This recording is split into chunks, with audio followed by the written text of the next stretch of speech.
দিয়েছে। বাংলাদেশের মানুষ অত্যাচারের প্রতিবাদ করেছে কালকে একটি বক্তব্যের কারণে।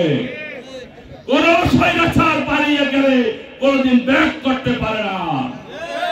আমরা আশা করি আওয়ামী লীগের যারা এখনো অনেক স্বপ্ন কল্পনা দেখে করছেন, আপনারা সাবধান হয়ে যান। মোরালগঞ্জ শরণ বগুড়ার বুকে আপনাদের কোনো পায়তারা চলবে না, আপনাদের কোনো পরিকল্পনা আমরা বাস্তবায়ন করতে দেব না। আপনারা কি আওয়ামী লীগের কোন ধ্বংসাত্মক পরিকল্পনা বাস্তবায়ন করতে দিবেন?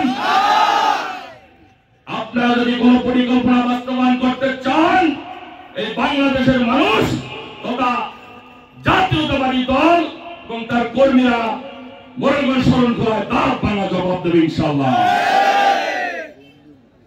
কালকে কিন্তু আপনারা দেখেছেন ওই যে সুদা তারপর 15 নম্বর 32 নম্বর ধানমন্ডি যারা এই জায়গা গডফাদারগিরি করেছে, শেখ হেলাল, তন্ময়, এদের কিন্তু বাড়িঘর নাই। আল্লাহ ছেড়ে যায় কিন্তু ছাড়তেন না। আমাদের নেত্রী বেগম খালেদা জিয়ার বাড়িটি অবৈধভাবে দখল করে বুলডোজার দিয়ে ভেঙে দিয়েছিল। আপনাদের মনে আছে? তারই প্রতিচ্ছবি হিসেবে বাংলাদেশের মানুষ কোন প্রশাসন নাই, তাদের বাড়িঘরও ভেঙে দিয়েছে। আমি সকলকে শান্ত থাকতে বলবো, আপনারা ভাই উস্কানি দিয়েন না। আপনারা উস্কানি দিলে আমি জানি না জনগণ আপনাদের কি করবে। আমরাও কিন্তু আপনাদের রক্ষা।